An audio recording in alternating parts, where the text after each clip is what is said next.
Sometimes the most painful lies are not the ones told to us by others, but the ones we repeat quietly to ourselves. You tell yourself they didn't mean it. You say they're just busy. You convince your heart, maybe I'm expecting too much. But deep down, you already know. Allah did not give you intuition to ignore it. He gave it to protect you. Today, we are not talking about hatred, revenge, or cutting people off without wisdom. We are talking about awareness, because Islam does not teach us to be naive. It teaches us to be kind with clarity. If someone is only using you, they will reveal themselves, not once, not loudly, but consistently. And if you are honest with yourself, the signs were always there. Ask yourself this with sincerity, not defensiveness, not excuses, not fear of being wrong. When do they reach out to you? Look at the pattern, not the isolated moment. Anyone can send a kind message once. Anyone can check in occasionally. Patterns reveal intention. Patterns don't lie. Do they reach out when you are quiet and withdrawn, when your energy is low, when your heart is heavy? Or do they suddenly remember you when a problem appears in their life, when something is missing, when they need a solution they don't want to work for themselves? You already know the answer. You just don't like what it implies. There is a difference between someone who includes you in their life and someone who contacts you only when their life requires something from you. One sees you as a person, the other sees you as a function. Notice how the conversation begins. It rarely starts with genuine concern. It starts with small talk that quickly moves toward a request. Sometimes the request is obvious, sometimes it's disguised. Advice, emotional reassurance, money, time, access, validation, a favor wrapped in friendliness.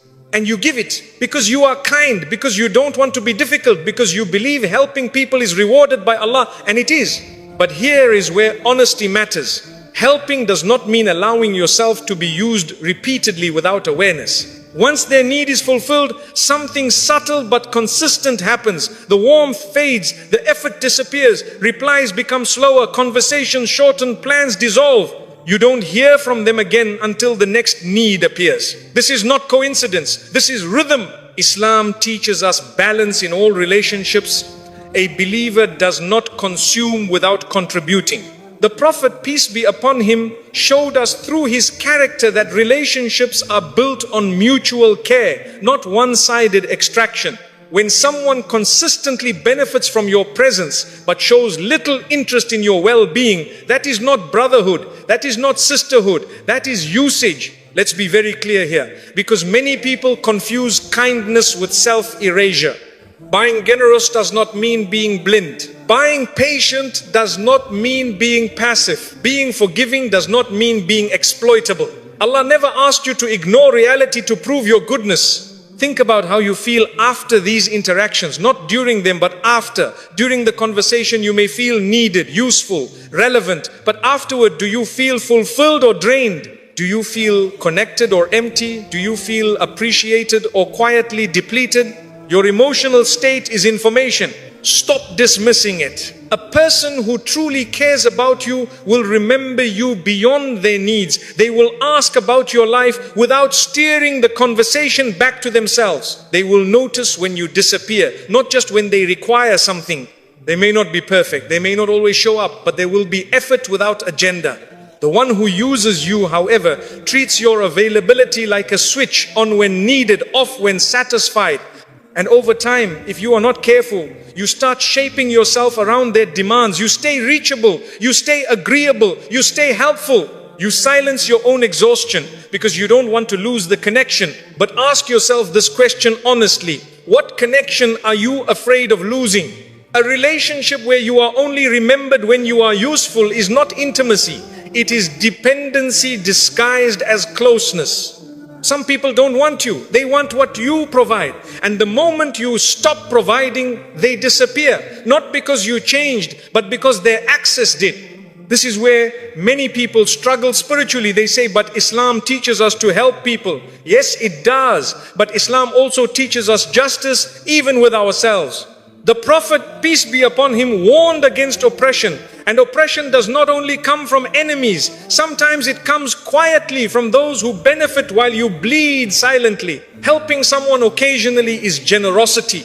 Being expected to help endlessly without care for your limits is exploitation. You are not sinful for noticing this. You are not selfish for acknowledging it. Awareness is not cruelty. It is clarity, and clarity is mercy. You are not a bank account. You are not an emotional dumping ground. You are not a solution machine. You are a human being with a heart, limits, and dignity. If someone remembers you only when they need you, Allah may be showing you something important, not to make you bitter, but to make you wiser. You don't need to confront them aggressively. You don't need to announce your realization. You don't need to cut people off dramatically. Sometimes the most powerful response is quiet adjustment. Reduce access. Slow your availability. Observe what remains when you stop overgiving. If the relationship collapses when you stop pouring, then it was never built on mutual care to begin with. And that realization, painful as it may be, is not a loss, it is protection. Because the believer does not cling to relationships that drain the soul. The believer trusts that Allah replaces what is unhealthy with what is sincere. Stop measuring your worth by how useful you are to others. Your value does not come from being needed. It comes from being a servant of Allah who honors the trust of their own heart. This lesson is uncomfortable because it removes all doubt. Up until now, you may have been unsure. You may have said, maybe I'm overthinking, or maybe this is just how they are. But this sign leaves very little room for denial. Watch what happens the moment you say no. Not rudely, not harshly, not disrespectfully. Just a calm, reasonable no. You explain that you're tired, that you're busy, that you can't help this time, that you need space, that you need to protect your own time, energy, or resources. And suddenly the atmosphere changes. Their tone shifts. Their warmth cools. Their patience disappears.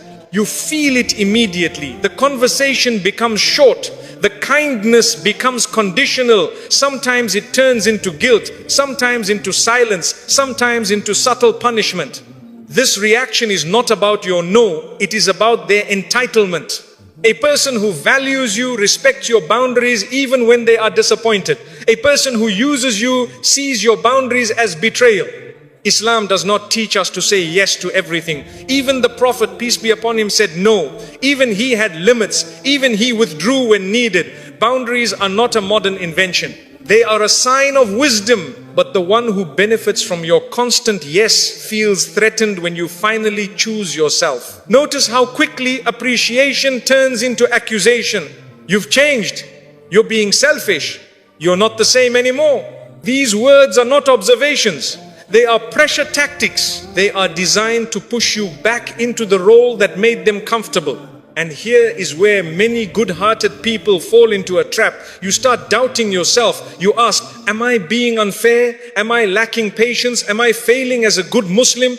No. What you are experiencing is resistance. When you stop overgiving, those who were overtaking feel exposed. Think carefully. If your kindness was genuine before, why does it suddenly become a flaw when you say no? If your character was good yesterday, why is it questionable today? The truth is simple. Your value to them was never about who you are. It was about what you provide. As long as you are useful, you are welcomed. The moment you are unavailable, you become inconvenient. Islam teaches us that intentions matter. If someone's treatment of you changes based on your usefulness, their intention was never sincere connection, it was benefit, and this is where clarity must replace guilt. You are allowed to say no without explaining yourself endlessly. You are allowed to rest without apologizing. You are allowed to protect your time, your energy, and your peace. Saying no is not arrogance, it is honesty. And honesty often reveals people's true motives. Watch how they respond after your no. Do they understand and respect it, or do they withdraw affection until you feel uncomfortable enough to give in again? Some people don't argue, they punish quietly, they disappear, they become cold, they make you feel like you've done something wrong without ever saying it directly. This is emotional control. And control has no place in healthy relationships. A believer does not manipulate through guilt.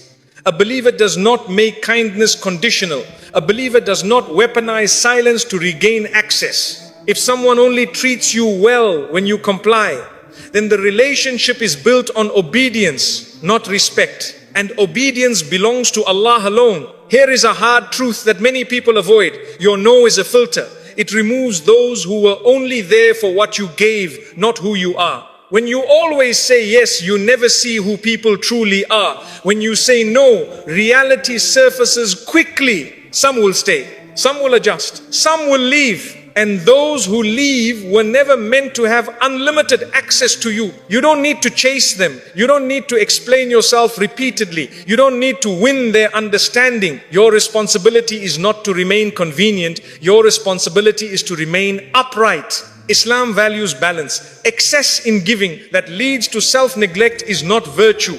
It is imbalance. Allah does not reward you for burning yourself out to maintain someone else's comfort. And here is the most important part. When your value drops in their eyes after you say no, that does not mean your value actually dropped. It means their vision was always distorted. They didn't see you as a person. They saw you as access. So